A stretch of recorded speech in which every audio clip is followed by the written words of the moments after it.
20-year retiree from Majestic, first having been brought in 1986 under the auspices of the Committee of the Majority, and specifically working for the Majestic 12, assigned to Project Aquarius. I suppose I'm more known for meeting a J-Rod and working at S4.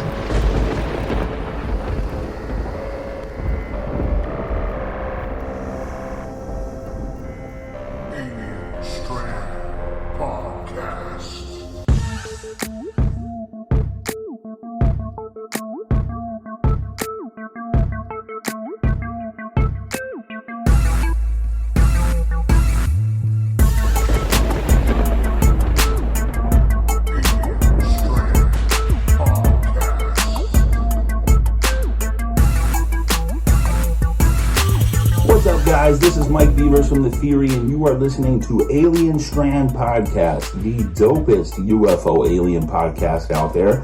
And if you want to find out about me, just go on YouTube and search UFOs over UFO or The Theory with Mike Beavers. Stay tuned, guys. Hey, everybody. Welcome to this episode of Alien Strand Podcast. I'm your host, Donald Desma. And welcome to today's show.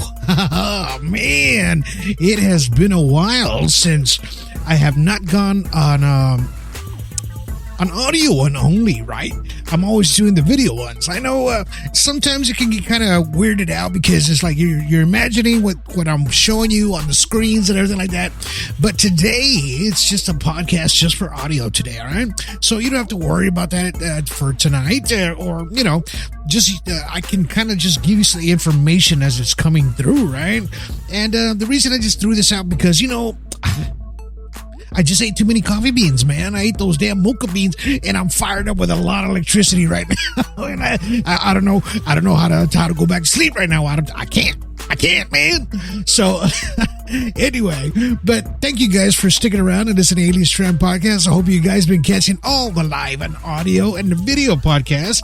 You catch us on Rumble, YouTube, Twitch, X, Getter, Rumble. I mean, everywhere, man. We're everywhere. And, you know, Facebook as well. You know, those guys, you know, they're still giving me a lot of crap. I don't know why. They're giving me and a bunch of groups a lot of crap. And because they're saying, now they think the AI is starting to say the UFOs and the extraterrestrial activity is not real. What? You mean it's not real? You know, all we do is give the disclosure as it comes out, especially on ASDP, Alien Strand Disclosure Project. Go find us there as well. You know, where we have a website as well. And you can go to alienstrand.com and it'll take you to Alien Strand Disclosure Project there. You can visit all of our friends there, you know, Anibal, Chris, Danielle. You can visit Mighty Soul. You can, you know, anybody, David Aliff, everybody that's out there that's part of Alien Strand Disclosure Project. They are all willing to take your reports or whatever comes in different states, okay? So we are all over the United States, right? And then we are out on Australia. We're in Ireland right now. Scotland. And we are out in the UK as well. So, and we do have, I think, one person out in Africa as well, all right? So, if you guys can, you know, if you have, go to those websites and go check out those pictures and the people that are out there and you know, just kind of give them your information if you've seen something or something you can't understand. Now, if you want to be on the show, hey, 361-245-8000, 361-245-8000. That's how you get on this show, man. You know, you just give me a holler or throw me a text on there. You want to be on the show, you got a story, anything about aliens, UFOs, all that good stuff, you know, Bigfoot, you know, Skinwalker, all that good stuff out there. You know, we were just talking a little earlier about it. That's why it's kind of fresh in my mind. But, you know, we're trying to get all this information going. Now, if you guys know or you don't know already, we have the middle part 1 is out there. The middle part 2 is on Amazon Prime. Now the middle part 3 will be out probably in about a week and a half from now, right? So be looking out for that on Amazon Prime. That film is set to be released here pretty soon in a couple of weeks or a week. And it'll be there. So if you haven't watched the middle 2, go check it out on Amazon Prime. And I'm sure you guys will enjoy it. We've been getting a lot of wonderful reviews on that. And if you watch that, give me a thumbs up at the end of the film on Amazon. And I think that's about the only time that you can do that is on at the end of the film. And then go to your app and then give us a review if you want. That we really appreciate that. We got about 9 of them already. So, hey, I know it's a little low number, but they're all 4 stars, 5 stars all the way across, which makes it a great film for you guys to watch, documentary. Okay, so thank you guys for that. Part 3, same thing. And then I'm working on part 4 as we speak today. All right. So, speaking of that, so since part 4 is going to be the last of the middle series, that's going to be the end of it. But we have something coming around the horizon, right? There's another one for 2025. All right, that's going to have a lot of people involved as well. Terry Lynch, Chris Hamill again. This time we're going to have Michael Beavers involved in that one. We have Danielle. We're going to have. Let's see who else. A lot of people going to be involved. In the film and the production and another documentary. This one's going to be a great one. If you don't know what it is, well, if you go to our Patreon, I just released it on Patreon, what the name of the title is. So if you check it out, go to our Patreon, go look for alienstrand.com. You can register, you can go get there for free, or you can pay the $5 one if you want. It's okay. You can do the free one too. But that last podcast, I showed the poster and I gave all the ideas. So you guys want to go to Patreon, go check that out, and you'll be able to see all the information there on that film as it's going to be filmed, and everything I'm sure it's going to be all done in 2025. So get ready for that. All right. That's going to be an amazing thing to do. And I can't wait to get started on that, but I still have to finish 4. Hey, it is what it is. So, today was a little bit about UFO chatter, right? I mean, there's a lot of things going on out there in the UFO world, that, we just don't get it. We understand sometimes, I do talk to a lot of people that are involved with UFOs and catching crafts on their phones or whatever they're getting it on, right, on their video cameras at home. And I had a guest a few weeks ago, Jessica. There was a lot of video footage of her as she sleeps with her family. These orbs that come around them, right? What are these things? And we try to explain them the best we can, and I show them in the videos, what these things could possibly be, right? And we tend to mix ufology and the paranormal world together because they kind of coincide. They do. And because the way that things are happening is almost like a mirrored effect, right? Like when an extraterrestrial shows itself, it'll come to at night, right? Or in a almost like in a spiritual form in a way where you can't see these things, right? Because they do know how to hide. They do know how to cloak themselves very well, right? And we've seen it. I've shown you videos of how these things do this, how they blend in with the forest, right? In the film, the middle part 2, you actually see one of these things blend in with the forest, almost like the movie The Predator. You see it there, but it's moving around. So, and I believe that the skin, or maybe the clothes that these things have on at times, because they do say that, when they capture these things, and there's videos and all kinds of statements out there that they have these suits on, like they are pressed into their skin somehow, or almost like a 3D, how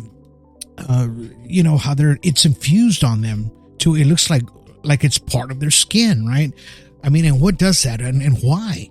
And I think that maybe that they use that suit in a sense to kind of make itself blend, maybe on some, not all, but some extraterrestrials, that they can blend in with the darkness or the trees or the sky or whatever it is, even if it's during the day. Just like we see in ghosts. Ghosts have these apparitional looks to them, to where you can see right through them, right? And you're able to kind of sometimes make you can see a visual characteristic of whatever it is, right? And make out if it's a boy, a child, or a female, or a man, or whatever they're wearing. It's kind of hard to see with the naked eye. And most of the times you know that we're always going to catch these ghost, spiritual, paranormal things with our cameras, because cameras do have a different spectrum of light that it picks up, right? Which our eyes can't, right? And that's what we have to understand. Now, what makes this different, in my opinion, is that these extraterrestrials are mixed to more of a biological tissue, right? To where they can mask themselves out, let's just say it that way in our terminology today, but to where they become invisible, they mask themselves out, right? But they're still in a solid biological form. In other words, skin, tissue, blood, meat, maybe a heart, anything that makes them move, right? So, and that's the difference between the extraterrestrial and the paranormal or the ghost, right? Because we know ghosts don't have that. It doesn't play that factor, right? So we know whatever this thing is as an extraterrestrial is a biological entity. That's why they called it that, because they knew it had flesh, right? Even back in the day, when the Roswell crash, and they had the EBE and all that thing that came with it, right? So, and they became friends with this extraterrestrial, and because the extraterrestrial started giving them a lot of information about, everything they wanted to know about technology, in return that they would send him home. Unfortunately, he didn't make it home, right? So, which we all know the story of that, of that EBE. And that's what kind of gets us into that situation to where, how do we think of these extraterrestrials or UFOs or whatever they are, and then they manifest themselves in our homes, right? And why? Why do they do that? And why do they extract sperm? They extract eggs and everything from a human body, for their own benefit, right? It's their agenda. That's what I put on the description today, that I'm talking about the extraterrestrial agenda, what they have. It is that they're, they can't duplicate themselves, right? There is we know this, that there is no sexual organs that they do have now. So I believe that the way that they do it is they do it the way we started doing it. When a woman couldn't give birth to a child, right? They would just put it all together and make and get the sperm or the woman and I mean the sperm from the male and the egg from the female, and they would just make a child that way or infuse it into another woman because one woman couldn't have babies, right? So what if these things are basically doing the same thing because they can't? There's no way of them having their kind of babies. And their species is dying out. And I've talked about this before, right? This is why one of their agendas is to grab as much eggs from a fertile person if they can, or anything that has good DNA, right? Because they want that. That's why they pick special people to do that to, male and female. All right, so let's just put it that way, because the males do get abducted as well. Same way. I had a friend, I can't say his name right now because I don't think he's ready for it, but he texted me this morning, and he says, "Hey Donald," he goes, "I don't know what happened, man, but I woke up I went to bed early," and he says, "I woke up about, 3:45 in the morning because I had to go urinate, right? No, I'm sorry, it was 12:50. He said it was 12:54. Yeah, 12:54. And he says, I had to go urinate. So when I went back to sleep, I slept for about 3 or 4 hours. I know I did." He goes, "When I woke up again, my clock said 12:54 still." And I'm talking the digital clock on his phone, right? So what happened to him in that moment? He is unsure of what had happened to him. That's the first thing he texted me this morning when he woke up, right? And what does that? I told him, I said, man, it seems to me like you were stuck in a time lapse or something, that like if you were frozen in time, but time didn't go forward or backwards. It stopped for you as you went to the bathroom. I told him, you sure you weren't dreaming? He goes, no, man, I was awake. I was wide awake, mind you. So we're still scratching our heads on that one, because he has amazing UFO activity around his area, really close to him, every day. And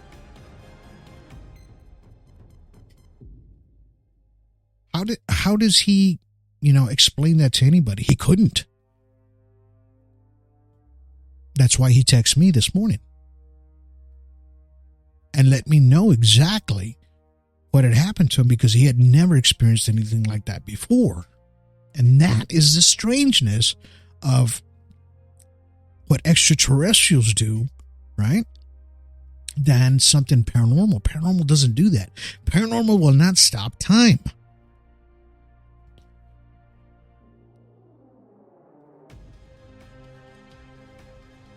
And whatever these things are, they have a way to control it.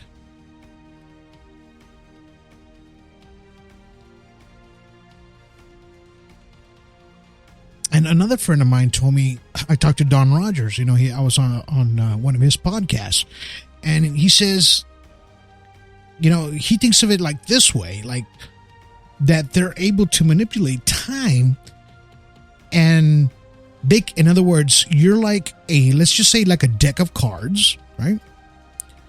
And let's say somebody tells you, pull this card out of the deck. They see it and they put it back in the deck. But remember, they have to put you back in that exact same slot that they pulled you out from, right? If they put you in a different spot, it changes the time and it messes up your chromosomes in your body to where you're thrown off, you're in bad moods, things like that. He said it happened to him because he had been abducted once before, right? He says they didn't put me back in that same slot. They messed up. He said it took me almost 2 weeks to get back to my normal self. And I was like, wow. I never thought about it that way. And that is a possibility of the time sequences and the changes that these things possibly do to people, right? And it's kind of hard to explain this to you here, but I'm doing the best I can to kind of give you the visual of exactly what's happening with my voice, right? To just imagine what these people are going through every day. This is exactly what happens to them every single day, or maybe once a week, once a month. And that's what these films are for, to let you know what happens to ordinary people as these things happen, right?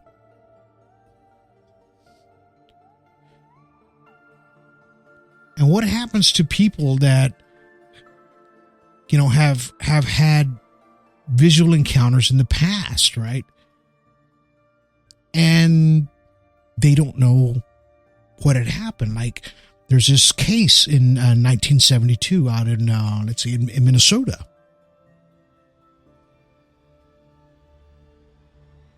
Where this family comes across 3 discs in the sky.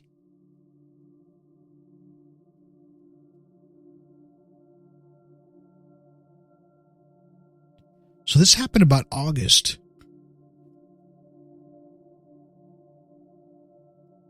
Around 1972, right?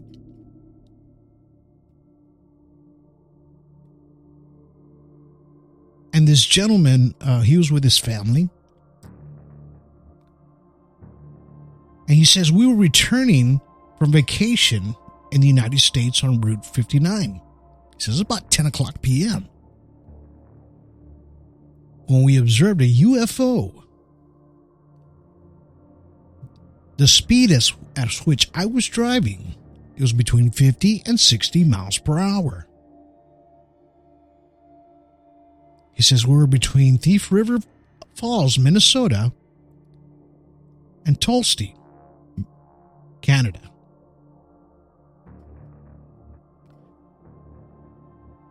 Then he says, I noticed a very bright light in the sky to my right. Then I mentioned it to my wife, who remarked that she said it was a light from a tower or something of that nature. She wasn't sure, though. He says she wasn't too interested, as she was suffering from heavy summer cold, so she wasn't feeling very well. She says, I did not bother about the light after that. Just continued to drive to this with our station wagon and listen to the radio. Said my 4 children were asleep in the back seat. Says after that, of 10 minutes of driving, I looked at my wrist. I was looking at my watch and I noticed it was about 10 p.m. I again casually looked to my right. He says the bright light was still with us, only much closer now, and it started matching the speed of the wagon. Then he says, my wife, also watching it now, she was interested. We were discussing the object when it suddenly zoomed straight towards us to the right side of the wagon. It lit up the inside of the car brighter than daylight, and the children woke up. Our youngest child was 10 at the time. He asked me if that was an aircraft. I said it looked like a flying saucer, which I read about. To which the son replied, oh, good, I always wanted to see one. I told my youngest Wayne to use the flashlight and flash 4 times, short flashes.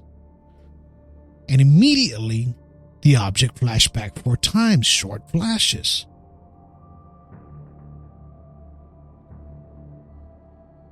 I must explain the object completely extinguished all lights 4 times. My wife then took the flashlight and sent a series of long flashes and short ones immediately thereafter. The object did the exactly same thing, this time coming even closer to the car. At this time, the car radio started to act up. The engine began to cough and sputter.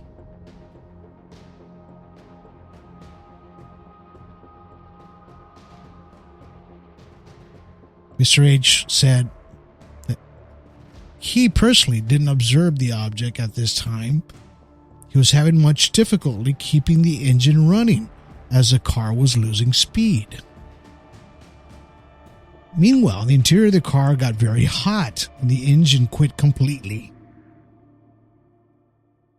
It says, I pulled it to the highway shoulder. With the last bit of momentum, I stopped. My children by this time were scared. I might add, my wife was too frightened.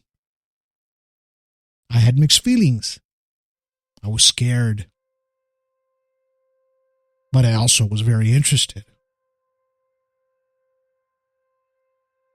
When I got out of the car, the UFO directly overhead, it was very bright.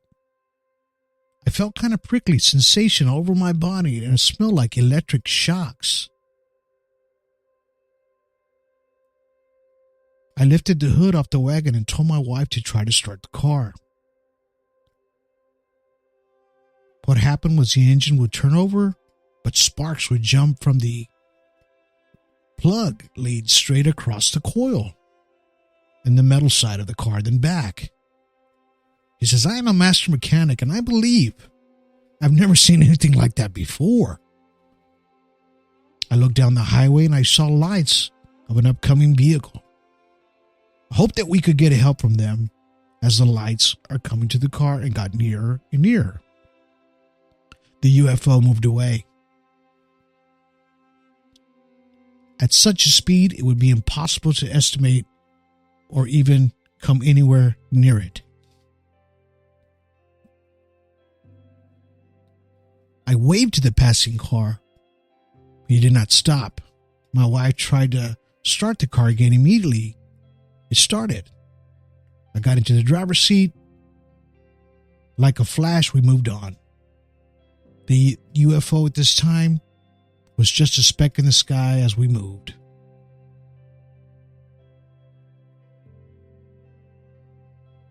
And it came again, not as close this time.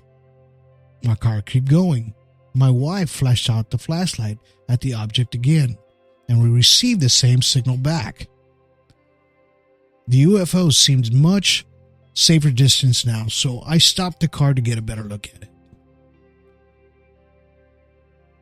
Says my wife and the children at this point saw 3 smaller discs leave the large disc. One went north, the other went south, and the third went east. When the UFO left us, it gave us sort of a wobble, then left at incredible speed, diminishing to nothing perhaps within a couple of seconds. In conclusion, Mr. Hall states, we watched the object for 2 hours.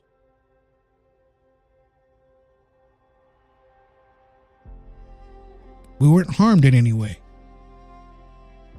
The object just stayed still in the sky. I must describe my feelings as I stood there looking at the magnificent machine that I'm not sure that must have traveled from another world,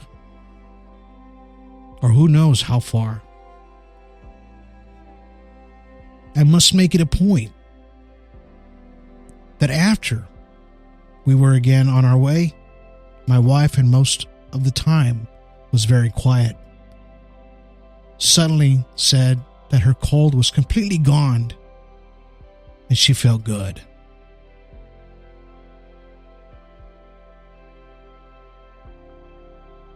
That was case 347.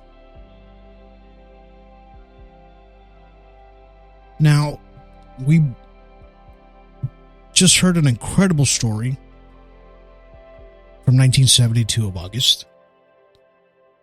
And this is things that happen to people every day, right? To where people don't understand exactly what they're seeing. Now, in that story, his wife was feeling ill, sick. As the whole thing unfolded, 2 hours later, she was no longer sick anymore. I mean, what happened?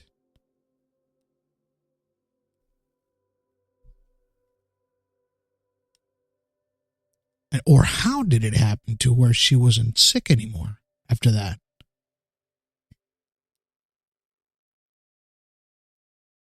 Now, I don't know if maybe they had radiation poisoning afterwards or anything like that, because we've known of many extraterrestrial stories, UFO craft stories, to where when they go over the car, most of the time the people do get ill with radiation sickness. They get burns. They have vomiting, nausea. But this was a totally opposite.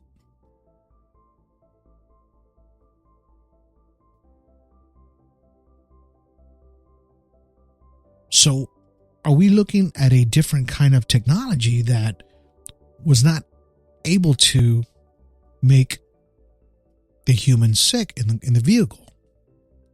That's a possibility. And this is why we always talk about there's many, many different extraterrestrials out there, not just the ones that we talk about, the grays, of course, we know there's very many variations of the gray hybrid. And they take on many shapes and forms, colors, agendas.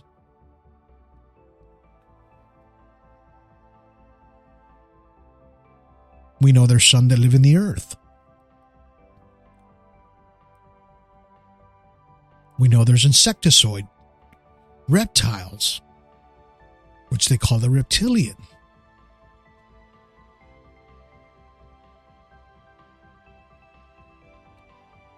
And the strangeness is that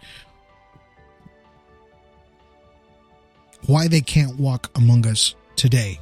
Well, it's because they are a totally different biological creature than us, right? They're going to look totally different. Nothing that we've ever seen before.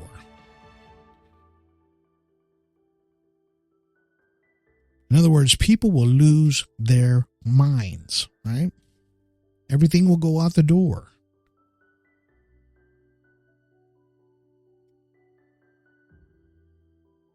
Politics, religion, anything that goes along with it, because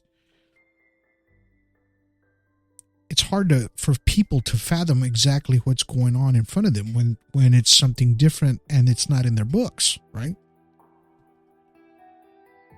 A total different creation of a creature that we've been studying now since the 1940s. Literally, as ufologists, since the 1940s. It's been happening before. We know that. But nobody ever studied these things to know exactly what they're doing, what their agenda is. You know, that they were taking eggs, or they would make these scoop marks or marks on people to where they look like bruises. Some people have just sent me some that it looks like a bruise. Pictures. 3 dots. Like as big as let's just say maybe a quarter. In a triangular pattern. There are 3 bruises that happens to people when this happens to you. These things come when you are not awake. You're asleep. You're in a different subconscious state of mind. I think they have a little bit more control over that in that state of mind, to where they can do whatever they need to do, take you, bring you back, or do what they have to do there, right? Without you even noticing. The memories are wiped away because there is really not one if you're in a subconscious state of mind.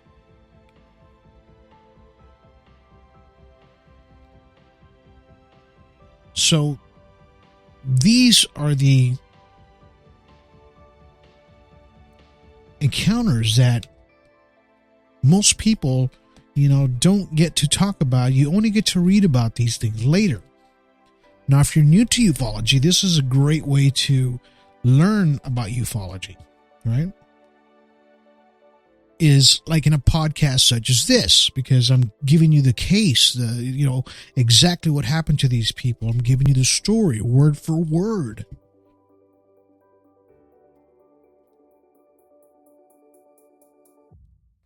And then you can make your own conclusions if you've seen this or experienced this yourself, right? And that's what these films are for as well, right? These documentaries that we have.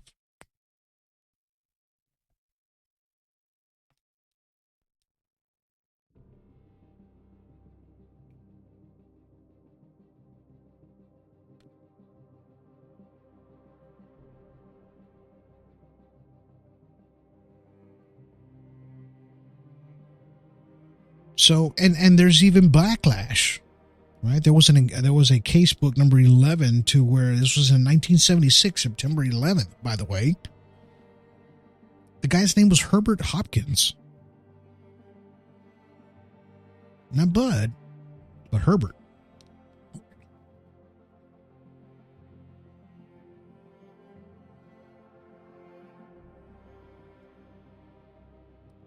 He was using his skills. He's a doctor, as for a hypnotist, and would assist UFO researchers to get memories from UFO witnesses, right? He was said that he got a lot of details that had been lost from their conscious memories, right? What I was just talking about.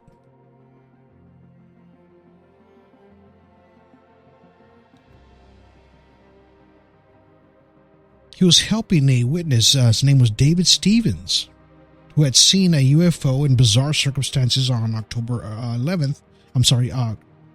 September 11th. And then Hopkins' wife and the children were going out that evening when he got a call from a man saying that he was the vice president to New Jersey's UFO Research Organization. This man said he was in the area. He dropped by to discuss with Mr. Stevens' case, and Mr. Hopkins agreed, right? He goes, all right, well, this is another UFO researcher. Bring him on in. Let's see what maybe he's got something new. He says just moments the man arrived. He was dressed in this black suit with sharply creased trousers, black hat, black shoes, black tie, gray gloves, a white shirt. Said the man asked if he could sit him down. The man removed his hat to reveal that he was totally bald. He said his face was very pale, whitish color, he says.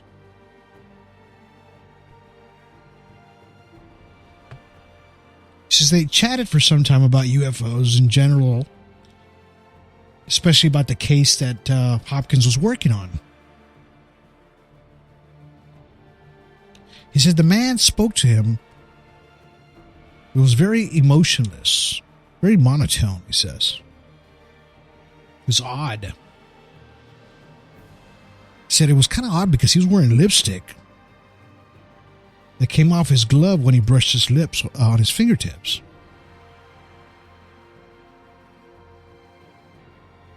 And suddenly he asked Hopkins for a coin. Hopkins gave him the coin.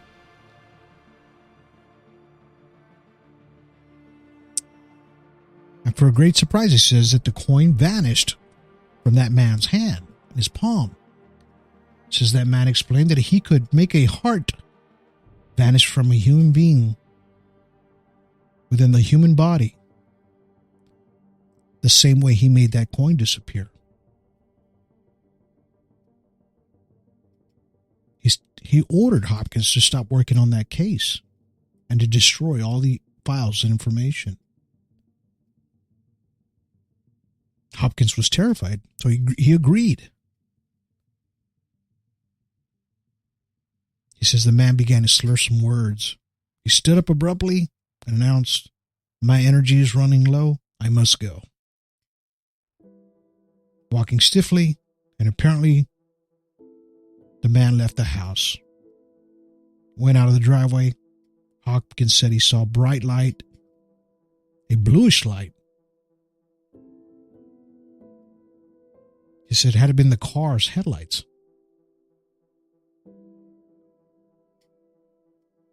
When Hopkins got home, he told his wife about the strange visitor. Inspected the driveway and found odd markings. He says, unlike those that are made by a car or motorcycle. Then Hopkins discovered that there is no such thing as a New Jersey UFO Research Organization, in which Hopkins was very worried about exactly what he just experienced and dropped that case immediately.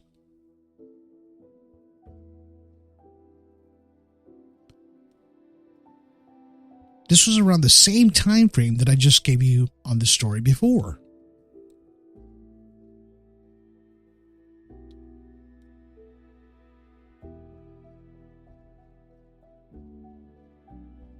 Now, what could have came about that story and why?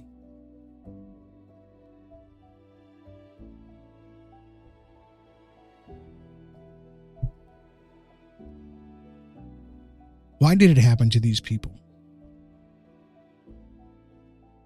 Did they want them to keep it hush-hush? It's a possibility. But that was the way Big Brother and other things were handled back in the day.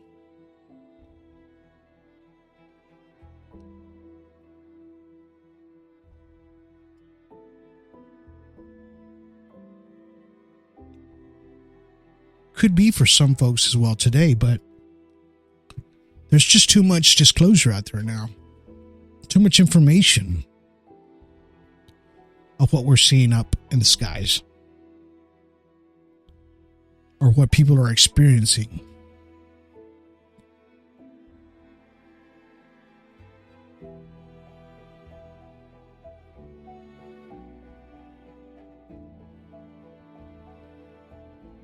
But this is what us as human beings have to experience day to day. And that's why there's ufologists now out there helping others and helping others cope with these things that happen. There's organizations that you can report these UFO reports, anything you've seen in the sky, or even paranormal. There's many reporting agencies now. So the stigma of that, I believe, is done now to where you don't have to be afraid anymore.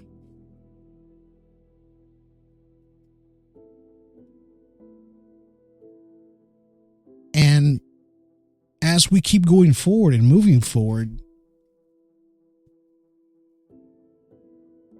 the truth will reveal itself eventually.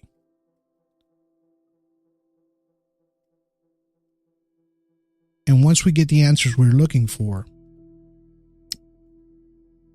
then maybe we can close those older books, but open new ones for new information, new technology, new disclosure. That's what it's about.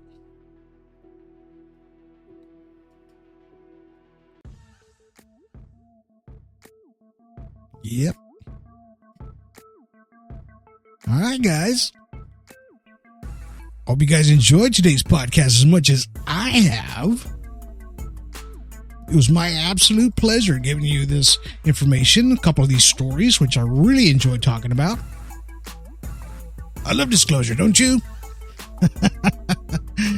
Yeah. Gets you thinking real deep, man. But if you like this podcast, please give me a thumbs up here on Spreaker. You'll see it on Spotify, all these places, iHeartRadio, CastBox, Deezer. You can even ask Alexa and play some Alien Strand podcast. Hey man, we're on 26 to 28 platforms of audio. Whatever your favorite podcast platform, I'm sure we're there. We're there on Patreon as well. So please go to our Patreon. Go sign up there for the free account, or pay the $5 subscription. We really appreciate it. It goes a long way to keep disclosure going, especially with Alien Strand podcast. I really enjoyed today's stories, and I hope you guys got a lot of information out of it. Remember, you can always go down to where it says all my links. That'll give you every single link to social media, movies, books, everything like that that's on there. It's easier to find these all these informational sites. You can find alienstrand.com there, Let's Productions. You can find everything there on that link. It's just click on it, says all my links. You'll find everything there for you. It'll put it on for your phone if you want it, or just check them out. Enjoy it, man. But until then, I hope you guys, like I said, enjoyed this one. If you want to be on the show, 361-245-8000. Again, 361-245-8000. Give me a call or send me a text message there. I'll be glad to get you up on the show. All right? Till then, you guys have yourselves a good day. Have yourselves a good evening. And have yourselves a good night.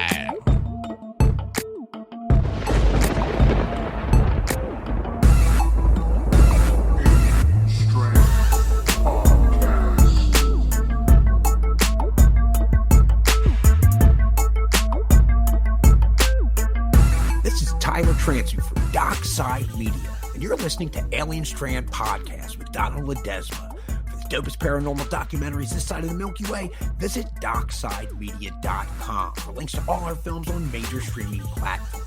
Till next time, keep on keeping on.